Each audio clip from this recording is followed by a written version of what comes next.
আমরা কি শুরু করবো?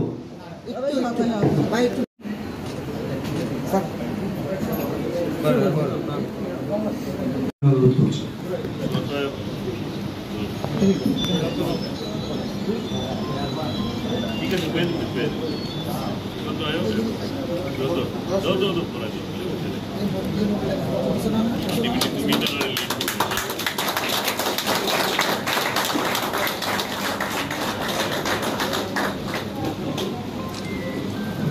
ভারতীয় জনতা পার্টির কার্যকর্তা যারা আছেন স্লোগান চলবে এই মুহূর্তে।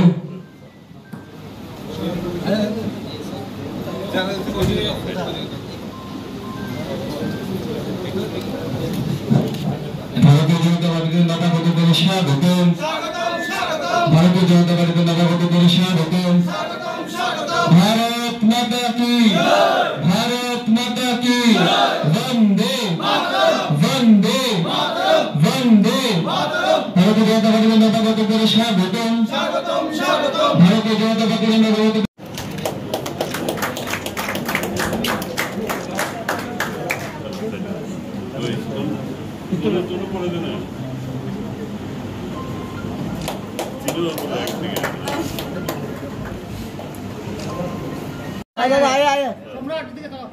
भारत माता की जय, भारत माता की जय, वंदे मातरम, वंदे मातरम। बीजेपी जिंदाबाद, बीजेपी जिंदाबाद। नवगठित भारतीय जनता पार्टीতে স্বাগতম, স্বাগতম, স্বাগতম। সকলকে আমার ব্যক্তিগত পক্ষ থেকে অভিনন্দন জানাচ্ছি। আচ্ছা, এবং আমি আপনারা জানেন যে সারা ত্রিপুরায় এনএসইউআই থেকে শুরু করে যুব কংগ্রেস এবং বিভিন্ন যেভাবে লড়াই করেছি এটা আমার বলার কিছু নেই। এখানের মধ্যে শুধু একটা গ্রুপিজম চলছে, আর ওই দুইটা আছে এখানে কি আছে, ওই বর্মনের কোম্পানি, ওনারাই থাকবেন, আর কেউ থাকবেন না আজকে থেকে।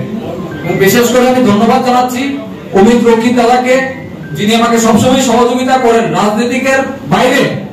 এখানে সুশান্ত দা আছেন, সুশান্ত দাও আমাকে ছোট ভাই, আমার বড় ভাই আছে। আমি বলবো সুশান্ত দা আমাকে যেভাবে আমাকে দায়িত্ব দেবে, আমি একজন কার্যকর্তা হয়ে আমি আগামী দিনে যুব মোর্চা হয়ে ছাত্রদের যুবদের স্বার্থে যে কোনো জায়গা যে কোনো সমস্যা, আমার কোনো পক্ষের দরকার নেই, আমি ছাত্রদের হয়ে যুবদের হয়ে আমি লড়াই কাজ করব।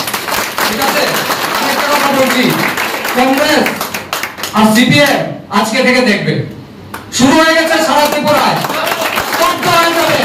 ওনারাই থাকবেন কমিউনিস্ট আর সিপিএম আর এই যে কংগ্রেস, ওই সুদীপ বর্মন আর ওই আশিস শাহ আর ওনারাই কংগ্রেস ভবনে বসে থাকবেন, আর কিছু জায়গায় যেতে পারবেন না। পোস্ট অফিস চৌমুহনী থেকে বেরিয়ে সিটি সেন্টার আসতে পারবেন না, আপনাদের বলে দিচ্ছি। লোক নেই, কর্মী নেই, কিছু নেই, 4 জন আর 5 জন বসে থাকবেন। ঠিক আছে, ধন্যবাদ। আজকে যে যোগদান পর্ব অনুষ্ঠিত হতে চলেছে, এই উপলক্ষে যে সমস্ত সাংবাদিক বন্ধুরা আমাদের আহ্বানে সাড়া দিয়ে এই কার্যালয়ে এসে পৌঁছেছেন, আপনাদের আন্তরিক স্বাগত জানাই। এবং সেই সঙ্গে এনএসইউআই, ইউথ কংগ্রেস এবং অন্য দল থেকে যে সমস্ত কার্যকর্তারা ভারতীয় জনতা পার্টিতে যোগদানের জন্য এই হলে সমবেত হয়েছেন, সবাইকে ভারতীয় জনতা পার্টি ত্রিপুরা প্রদেশের পক্ষ থেকে আন্তরিক শুভেচ্ছা এবং অভিনন্দন জানাই। আজকে ভারতীয় জনতা পার্টি ত্রিপুরা প্রদেশের এই যোগদান সভায় এনএসইউআই এর এবং ত্রিপুরামথার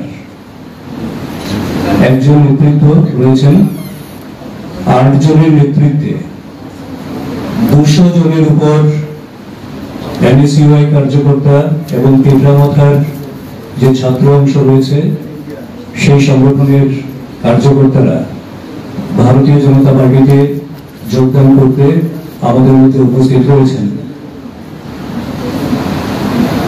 তাছাড়াও ত্রিপুরা প্রদেশ যুব কংগ্রেসের 3 জন নেতৃত্ব এবং ওনাদের নেতৃত্বে আরো 19 জন আজকে এখানে যোগদান করবেন, ভারতীয় জনতা পার্টির পতাকা হাতে তুলে নেবেন। তো এই উপলক্ষে আপনাদের প্রাথমিক কিছু কথা বলার জন্য আমাদের মধ্যে দুজন উপস্থিত রয়েছেন রাজ্য নেতৃত্ব, আমাদের প্রদেশ সাধারণ সম্পাদক শ্রী অমিত রক্ষিত মহোদয় এবং ভারতীয় জনতা যুব মোর্চার প্রদেশ সভাপতি সুশান্ত দেব মহোদয়। আমি প্রথমেই সাধারণ সম্পাদক শ্রী অমিত রক্ষিত উপস্থিত হওয়ার জন্য অনেক অনেক ধন্যবাদ। আজকে আপনারা জানেন যে কিছুদিন ধরেই আমরা পত্রপত্রিকায় দেখছিলাম যে কংগ্রেস থেকে বিভিন্ন স্তরে বিভিন্ন দায়িত্বে থাকা লিডারশিপ ওয়ার্কাররা বিজেপিতে জয়েন করছে এবং সেটা ক্রমাগত চলছে। সেই ধারায় আজকে এনএসইউ এর পুরো যে স্টেট ইউনিট সম্রাট রায়ের নেতৃত্বে এতদিন যুব আন্দোলন চালিয়ে গেছিলেন রাজ্যে, সেই সম্রাট রায়ও কংগ্রেস থেকে বীতশ্রদ্ধ হয়ে, কারণ কাজ করার সুযোগ নেই, গণতন্ত্র নেই, একাধারে একটা ডিক্টেটোরিয়াল মাইন্ডসেট নিয়ে ওরা কাজ করে, আপনারা জানেন। তো আজকে সেখান থেকে দাঁড়িয়ে সম্রাট রায় দেখলেন যে ভারতীয় জনতা পার্টি একমাত্র দল যেখানে ডেমোক্রেসি প্রিভেইল করে, যেখানে দাঁড়িয়ে মানুষের কথা বলা যায়, মানুষের জন্য করা যায়।